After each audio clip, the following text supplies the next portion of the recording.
What's up, guys? So, Ghostbusters Frozen Empire.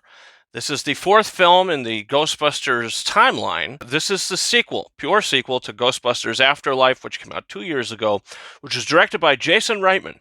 Now, if you guys have been watching this channel for a while, you might have seen my original review for that film, and I wasn't too hot off of it. For some reason, the movie didn't click with me the first time I saw it. This past week, we rewatched the Ghostbusters movie, not including the 2016 film because it's irrelevant. We watched the films, and Afterlife and the first Ghostbusters are like tied for me for my favorite Ghostbusters film. I really like the original, and I really like Afterlife. The second one is not bad either, and I thought there wasn't a bad film in the bunch if we're including those three movies. So going into this, I was very excited for it. The trailer, I loved. I thought the film looked great. It was a most anticipated film for me this year. It was on the list, my top 10 most anticipated movies. And then reviews started coming out for it, saying that it's not too hot. And it was kind of getting 50-50 reviews, flopping between good and bad. Now, I never let that sort of thing influence my opinion, and I go in with a completely clear mind. And Ghostbusters Frozen Empire, what side of the coin do I fall on? The good side of the coin or the bad side of the coin? Unfortunately, I land on the bad side of the coin with this movie. This is one of the biggest disappointments for me that I've had in a very long time, of a film that I was excited for.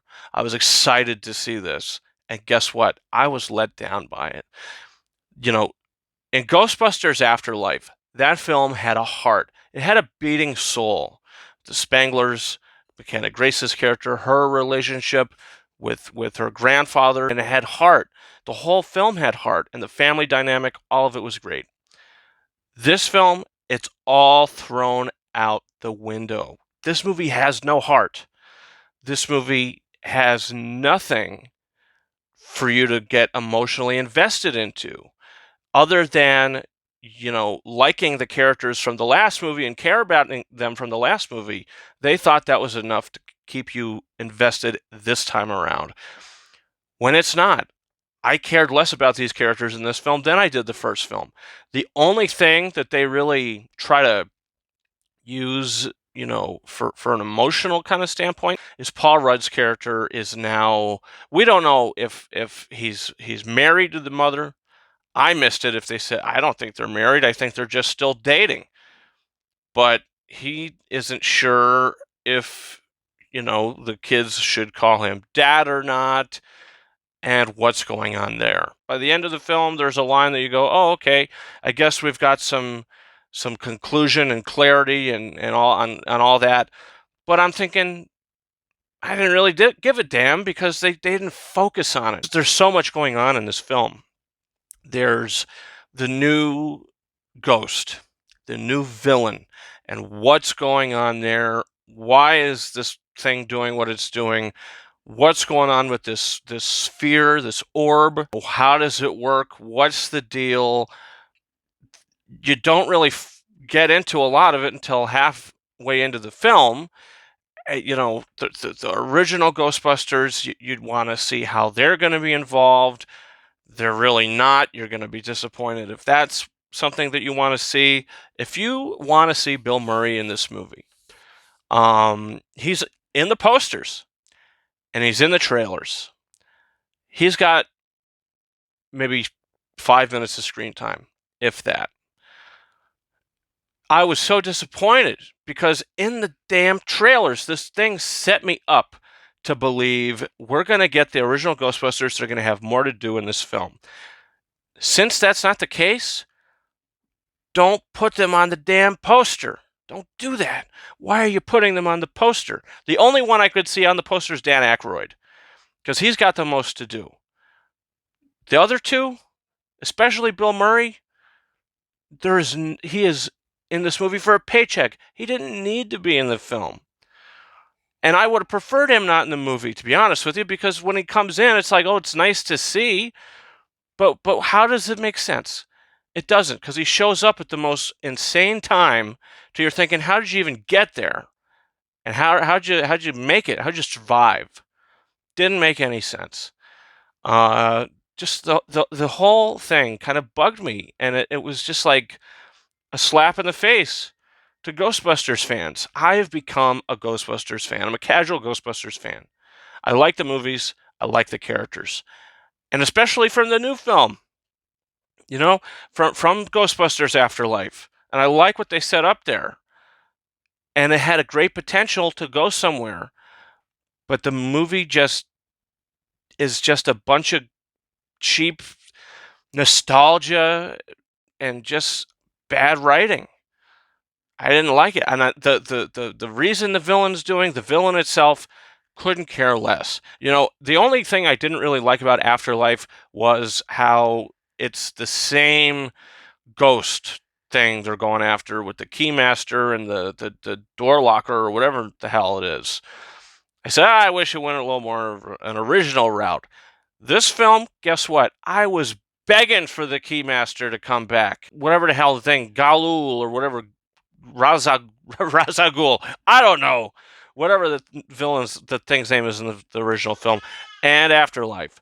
This film, the Ice God or whatever, I was praying. Like, oh God, go back to the Keymaster, please. Go back to it. Because this is just ridiculous. And it's too much. It is too much.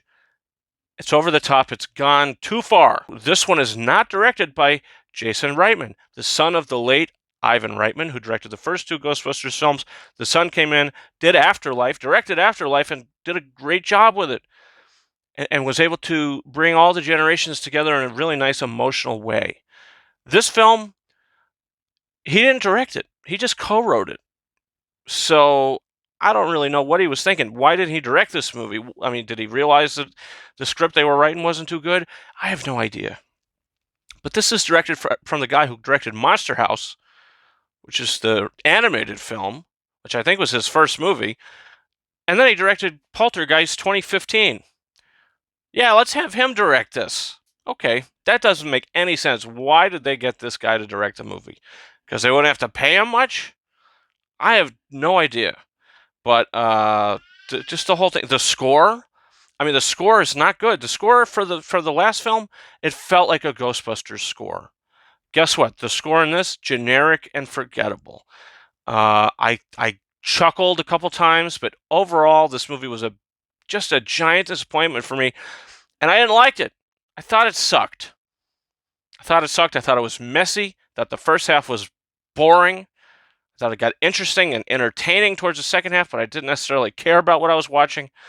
By the time it ended, I was just like, not great. Not great. The first film says for Harold at the end of it. This film says for Ivan at the end of it. Guess what? I bet you he's rolling around in his grave. Ghostbusters Frozen Empire, I'm going to give it 2 out of 5 stars. It's not the worst movie ever. And I think if I was like not a Ghostbusters fan, I would like it. If you're not a Ghostbusters fan and you're going into this just to watch a movie, you might enjoy this more than I did. But if you're a Ghostbusters fan that cares about these characters, you know, who this movie is for and who it's made for, I just can't imagine you're going to have a positive experience, but I don't know. I do know there are people that liked it. Unfortunately, I'm not one of those people. Guys, comment down below. Did you see the movie? What'd you think about it? What's your favorite Ghostbusters movie? Leave all that down below. Also, don't forget to hit that subscribe button. We got reviews coming in the future for a bunch of stuff. A bunch of films just hit streaming. Bob Marley, One Love, Argyle, Drive Away Dolls. Those are all on the watch list. Also just hit Prime, the Roadhouse movie with Jake Gyllenhaal, which I'm looking forward to see. Hopefully that turns out okay. So all that stuff's coming in the future. And guys, you can follow me on Twitter at RyanKing72 and Instagram and TikTok at KingArises131. And that's about it for me. Thank you so much for watching my review for Ghostbusters Frozen Empire. And until next time, over and out.